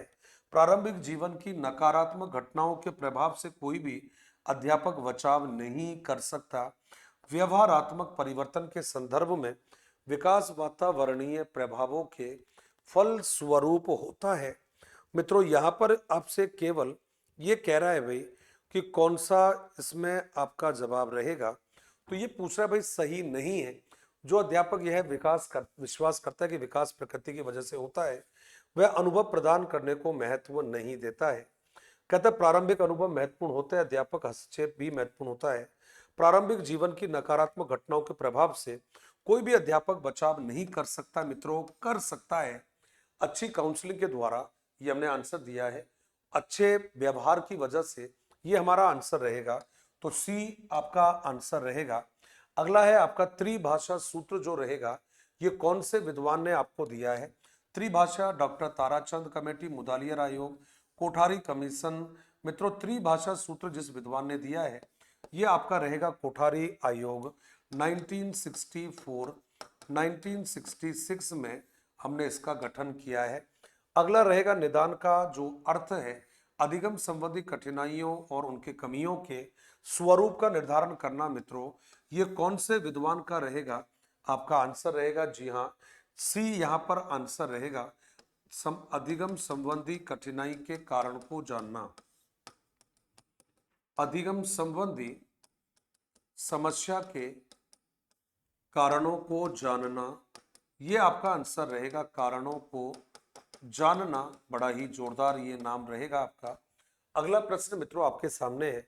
कहता पूर्व ज्ञान के आधार पर विषय का परिचय देने के लिए दी जाती है स्पष्टीकरण, प्रस्तावना, प्रस्तुति, आत्मानुभूति। प्रस्तावना मेरे मित्रों इसका आंसर रहेगा। कह रहे आप कक्षा में रामायण प्रकरण पढ़ाना चाहते हो, आप कौन सी विधि को सर्वश्रेष्ठ मानोगे। खोज विधि, भ्रमण विधि, समस्या समाधान विधि। मित्रों रामायण महाभारत की केवल हम कहानी बच्चों को सुना सकते हैं, डी आपका आंसर रहेगा। ये कह रहा है शैक्षिक समस्याओं से ग्रस्त बालकों को किस जी हाँ समस्या का सामना करना पड़ता है। तो मित्रों कान और उससे जुड़ी हुई नसों का सही प्रकार से काम नहीं करना, भाषा के बोलने में असामान्यता का होना, मानसिक सक्रियता का कम होना, व्यवहारिक एवं सामाजिक कहा आपने, और बुद्धि का जो अभाव है मेरे मित्रों, ये आपका आंसर हो सकता है। अब जल्दी से आप इसमें बताएंगे कि बच्चों को कौन सी जो प्रॉब्लम है ये बच्चों को देखने को मिल सकती है। ये हमने आंसर दिया है। तो कहते हैं शैक्षिक समस्याओं से ग्रस्त बालकों को किस समस्या का सामना करना पड़ सकता है भाषा के बोलने में असामान्यता का होना, ये हमारा आंसर हो सकता है। कहता है निम्न का मिलान करते हुए दी गई तालिका में से सही उत्तर का चयन करिए। कहता है बीज अंकुरित होने का अनुभव प्रदान करना, ये आपसे कह रहा है। मतलब ए और दो आपको दे रखा है मित्रों, और इसमें हमें क्या करना है, इनको मिलाकर बताना पड़ेगा। तो देखो भाई, बीज अंकुरित होने का अनुभव, ये तो भाई देखो आपने अवलोकन बच्चों से करवा दिया है। भूमिका निर्वाह, रोल प्ले, ये देखो मित्रों आपने भाग लेने के लिए बोलता है। परिवार में लैंगिक विभेदीकरण की प्रक्रियाओं या अभ्यास पर, जी हाँ, वार्तालाप करना, ये विचार हो गया है मित्रों। और कहता है दुग्धशाला में विभिन्न दुग्ध के उत्पादों की प्रक्रिया प्रक्रिया का कर बनाना व डिब्बा बंद करना। मित्रों यदि इसको हम देखेंगे तो आपका ये जो आंसर रहेगा, ये थोड़ा सा आप करोगे, उत्पादक प्रक्रिया का बनाना, डिब्बा बंद करना। मित्रों ये जो आंसर रहेगा, ये आपका यहाँ पर हम कौन सा ऑप्शन दे, क्योंकि एक हो गया है, तीन हो गया है, चार हो गया है, दुग्धशाला में विभिन्न दूधों के उत्पादों की प्रक्रिया बनाना व डिब्बा बंद करना। मित्रों ये तो अवलोकन हो गया है, प्रश्न करना हो गया, भाग लेना हो गया है, और विचार करना, मनन करना, ये आपका आंसर रहेगा मित्र। यहाँ पर आपका जो ऑप्शन है, ये भाई ऑप्शन जो है वो डबल रिपीट हो रहा है। और यहाँ पर जो आपका रहेगा, ये प्रश्न करना तो नहीं है, परिवहन निगम प्रक्रिया का अभ्यास पर वार्तालाप करना, दुग्धशाला में भाई देखो यहाँ पर ऑप्शन जो है मित्र, ये ऑप्शन मैच नहीं हो रहे हैं। लास्ट वाला जो ऑप्शन है, ये वाला, दूसरा विभिन्न दूध के उत्पादों की प्रक्रिया कर बनाना व डिब्बा बंद करना, तो ये मित्रों यहाँ पर इसका जो ऑप्शन है, ये ऑप्शन इसका ठीक से नहीं बन रहा है, इसलिए इस प्रश्न को यहीं पर छोड़ा है हमने। निम्न में से क्या एक प्रभावी प्रशंसा के रूप में अध्यापक के लिए कार्य करेगा? कहता है विद्यार्थियों के अवधान को उनके कार्य से संबंधित व्यवहार पर केंद्रित करना, विद्यार्थियों के वर्तमान कार्य निष्पादन को उनके समूह के अन्य साथियों के संदर्भ, जी हाँ, वर्णित करना, ये आपसे कह रहा है। ध्यान से इसको देखेंगे। और कह रहा था विद्यार्थियों को उनकी योग्यता अथवा कार्य निष्पादन के महत्व की सूचना देता है। जब विद्यार्थी अपने व्यवहार को नियंत्रित नहीं कर पाते तो उन्हें सकारात्मक व्यवहारात्मक समर्थन प्रदान करता है। तो निम्न में से क्या एक प्रभावी प्रशंसा के रूप में अध्यापक के लिए कार्य करेगा? विद्यार्थियों को उनकी योग्यताओं अथवा कार्य निष्पादन के महत्व की सूचना देता है। मित्रों ये आपका आंसर रहेगा। अगला कहता है भाई RCEM द्वारा उद्देश्यों का वर्गीकरण और उनकी मानसिक प्रक्रियाएं निम्न है। कौन सी है भाई? ज्ञान है, समझना है, प्रयोग है, सृजनात्मकता है। ये विश्लेषण तो नहीं होगा मित्रों, प्रयोग ज्ञान नहीं होगा, और ये भी नहीं होगा मित्रों। ये होगा आपका ज्ञान, समझना, और उसके बाद में सृजनात्मकता, विश्लेषण, संश्लेषण और मूल्यांकन उन्होंने हटा दी है, और ये आपके द्वारा इन्होंने बताया है। अगला कह रहा है भाई IK डेविस ने शिक्षक के लिए शिक्षण अधिगम व्यवस्था हेतु चार जो कार्य बताए हैं, उनका कौन सा आंसर जो है, कौन सा तार्किक जो सीक्वेंस है मित्रों, ये आपका सही रहेगा। पहला कहा है नियोजन, ठीक है। संगठन हो गया, अग्रसरण हो गया है, नियंत्रण हो गया है मित्रों, तो बी आपका आंसर रहेगा। अगला ध्यान से देखिएगा, कक्ष में पढ़ाई जाने वाली विषय वस्तु के विभिन्न तत्वों को क्रमबद्ध रूप में व्यवस्थित करने हेतु नीचे दिए गए विकल्पों में से कौन सा नियम नहीं है? ज्ञात से अज्ञात होता है, सरल से जटिल होता है, अपूर्त से मूर्त नहीं होता है, पूर्ण से अंश होता है। मित्रों ये होता है आपका मूर्त से अमूर्त होना चाहिए था। अगला प्रश्न आपके सामने है, कहता भाई इनको मैच करना है आपको, और कैसे इनको हम, जी हाँ, मैच करेंगे, सुमेलित करके आपको इनको बताना है कि कौन सा इनका जो आंसर है आपका ये सही है। तो हमने कहा है ब्रूनर, कहा है मित्र, ब्रूनर में आप लोगों ने जोड़ा है, और ये हो गया है आपका संप्रत्यय, आपने कहा है उपलब्धि शिक्षण प्रतिमान, ये कहा है। अशुभेल में ये आ गया है आपका अग्रिम संगठक शिक्षण प्रतिमान। फिर आपने कहा है भाई ग्लेजर, ग्लेजर में आ गया है बुनियादी शिक्षण प्रतिमान। और गार्डन की जब बात करोगे, गार्डन में आ गया है आपका साइनोटिक शिक्षण प्रतिमान। 4-3-1-2, 4-3-1-2, बी मित्रों आपका आंसर हो गया है। जल्दी से आइएगा अगले प्रश्न की तरफ। समस्या समाधान का प्रथम चरण क्या रहेगा? समस्या की पहचान करना मित्रों, ये आपका पहला रहेगा। इसको पहचान भी कह दो, चयन भी कर दो, एक ही बात है। अगला प्रश्न ध्यान से देखिएगा, कक्षा में परिचर्चा के दौरान एक शिक्षक प्राय लड़कियों की तुलना में लड़कों पर अधिक ध्यान दे रहा है। मित्रों, जेंडर, जी हाँ, पक्षपात इसको कहते हैं। ए आंसर रहेगा। अगला कह रहा है भाई बच्चों में जेंडर रूढ़िवादिता एवं, और इसमें कहा आपने जेंडर भूमिका अनुरूपता को कम करने के लिए निम्नलिखित में से कौन सी पद्धति प्रभावशाली होगी? पक्षपात के बारे में चर्चा करना, भूमिकाओं को महत्व देना, जेंडर पृथक, जी हाँ, खेल समूह बनाना, जेंडर पृथक बैठने की व्यवस्था करना, जेंडर पक्षपात के बारे में परिचर्चा। और मित्रों यहाँ पर आपका जो आंसर रहेगा ए ऑप्शन है, ध्यान से इसको देखिएगा। और हमारा जो ए आंसर है ये यहाँ पर आपको ध्यान देना है, क्योंकि यही कारण है, आप चर्चा कराओगे, परिचर्चा कराओगे, बच्चों को समझ में आएगा। अगला हमने आंसर दिया है, निम्न में से कौन सी शिक्षण विधि प्रगतिवादी सिद्धांतों पर आधारित है? मित्रों, आगमन, निगमन, प्रश्नोत्तर, समस्या समाधान, मित्रों आपका आंसर रहेगा। अगला जो आंसर है आपका कहता है FICS के साथ मूल रूप से कौन संबंध रहेगा? ये है फ्लेंडर है मित्रों, फ्लेंडर कहा, इंटरेक्शन कहा, ए, जी हाँ। और ये जो इनकी प्रणाली है ये प्रतिमान का नाम है मित्रों, फ्लेंडर्स का अनुक्रियात्मक प्रतिमान इसको कहा है। अगला जवाब मित्रों ध्यान रखिएगा, हाल ही में पाठ्यचर्या में ऐसी कहानियों को शामिल करने के लिए विवेकशील प्रयास किया गया है जिसमें पिता घर के कार्यों में लगा रहता है और माता साहसी गतिविधियों को करती है। क्या रहेगा ये? कहता है जेंडर विभेदीकरण को बढ़ाता है, जेंडर पक्षपात को सशक्त बनाता है, गलत जवाब। जेंडर रूढ़िवादिता को समाप्त करता है, जेंडर स्थिरता को प्रोत्साहन करता है। मित्रों ये सी आपका आंसर रहेगा। अगला प्रश्न है, ध्यान से देखिएगा, निम्न में से कौन सा प्रभावशाली समाधान, जी हाँ, रणनीति का एक उदाहरण रहेगा? मित्र जल्दी से इसमें आंसर आप दोगे। और इसमें आंसर आपने क्या दिया है? तो कह रहा है भाई साधन साध्य विश्लेषण, समस्या को अपने उपलक्ष्यों में विभाजित करना, ये आपका रहेगा। मूल्यांकन पर बिल्कुल ध्यान नहीं देना, गलत जवाब है ये। केवल परंपरागत कार्य पर ध्यान देना, गलत जवाब है ये। समस्या प्रस्तुतिकरण के एक आयाम, जी नहीं, आपका ए आंसर रहेगा। अगला प्रश्न है मित्रों, कौन सी शिक्षण अधिगम के लिए एक प्रभावशाली शिक्षण प्रणाली नहीं है?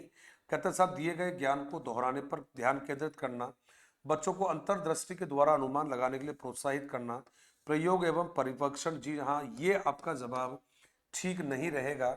कहता है भाई उच्च प्राथमिक स्तर पर शिक्षक को क्रियात्मक शोध का ज्ञान होना चाहिए क्योंकि इससे बच्चों की समस्याओं की पहचान कर सुधार करने का कौशल विकसित कर पाएंगे, अपना स्वयं का विकास कर पाएंगे, बच्चों को प्रभावी ढंग से पढ़ा पाएंगे, शोध करने का कौशल विकसित कर पाएंगे। मित्रों इसका जो आंसर रहेगा वो ध्यान रखना है आपको। और ये जो आंसर है आपका ये आपको ध्यान देना है, ए आंसर इसका मित्रों आपको ध्यान देना है, ये आपका आंसर है। अगला प्रश्न है कि विवेचनात्मक शिक्षा शास्त्र का यह दृढ़ विश्वास है शिक्षार्थियों को स्वतंत्र रूप से तर्कना करनी चाहिए। बच्चे स्कूल से बाहर क्या सीखते हैं? यह है, जी हाँ, अप्रासंगिक है, गलत है ये तो। शिक्षार्थियों के अनुभव और प्रत्यक्षण महत्वपूर्ण होते हैं। एक शिक्षक को हमेशा कक्षा कक्ष के अनुदेशन का नेतृत्व करना चाहिए, जी नहीं, ये आपका जो आंसर रहेगा सी आपका आंसर रहेगा। अगला प्रश्न है मित्रों, यदि एक नवनियुक्त शिक्षक के रूप में कक्षा द्वारा आपके साथ दुर्व्यवहार किया जाता है तब आप शिक्षार्थियों से किस प्रकार व्यवहार करेंगे? मित्रों आपका आंसर है कठोर दंडात्मक निष्कासन की चेतावनी अपने गुणों का संवर्धन करके नवनियुक्त, जी हाँ, शिक्षक के रूप में कक्षा द्वारा, तो आपका सी आंसर रहेगा। आपकी कमियां हैं उनको इंप्रूव करिए।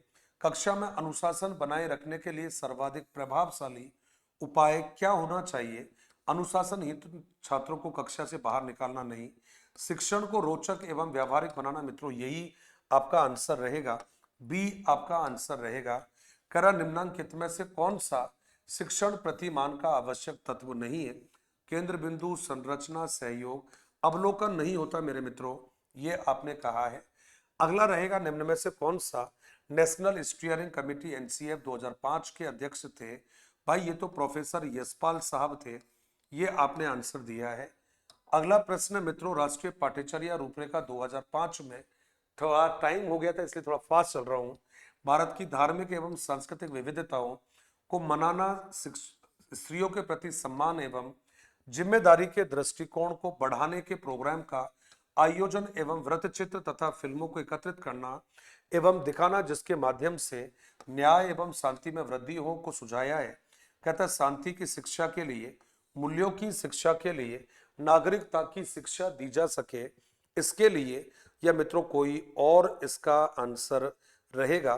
तो ध्यान से हमें देखना है मित्रों, ये करने का एक ही तरीका है आपका, और वो क्या जवाब रहेगा तो हमने क्लियरली आपको कह दिया है कि सर इसको शांति की शिक्षा दी जा सके, इसके लिए कहता है राष्ट्रीय पाठ्यचर्या रूपरेखा 2005 के अंतर्गत परीक्षा सुधारों में निम्न में से किस सुधार को सुझाया गया, ये भी दिया है, ये भी दिया है, ये भी दिया है मित्रों। डी आपका आंसर रहेगा।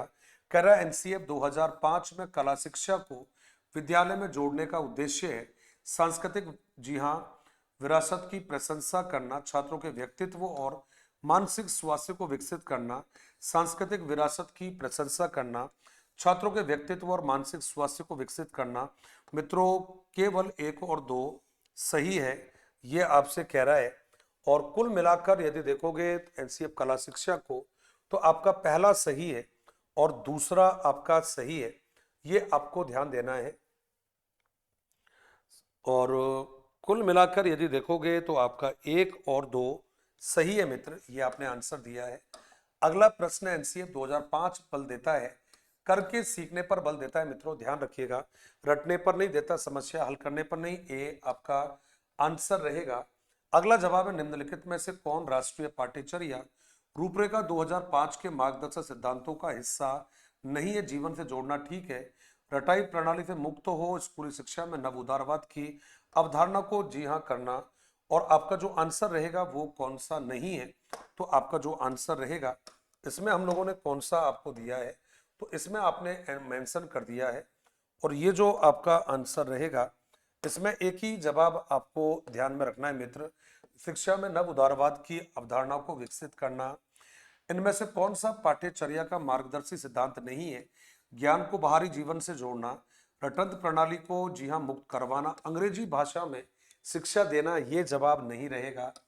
अगला है आपका राष्ट्रीय पाठ्यचर्या की रूपरेखा 2005 के आधारभूत सिद्धांतों में निम्न में से कौन सा एक भाग नहीं है, अच्छी बाह्य परीक्षाओं का आयोजन करना, रटने को महत्व प्रदान न करना, पुस्तकों से इतर ज्ञान प्रदान करना, ज्ञान को जी हाँ क्या रहेगा वास्तविक जीवन से जोड़ना।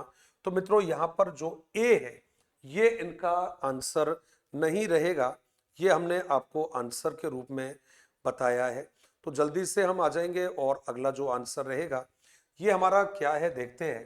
प्रश्न आ गया है 1988, कहता है एनसीएफ 2005 के अंतर्गत कितने केंद्र यानी फोकस समूह बनाए गए हैं, तो ध्यान रखिएगा 21 फोकस समूह इसमें बनाए हैं मित्रों।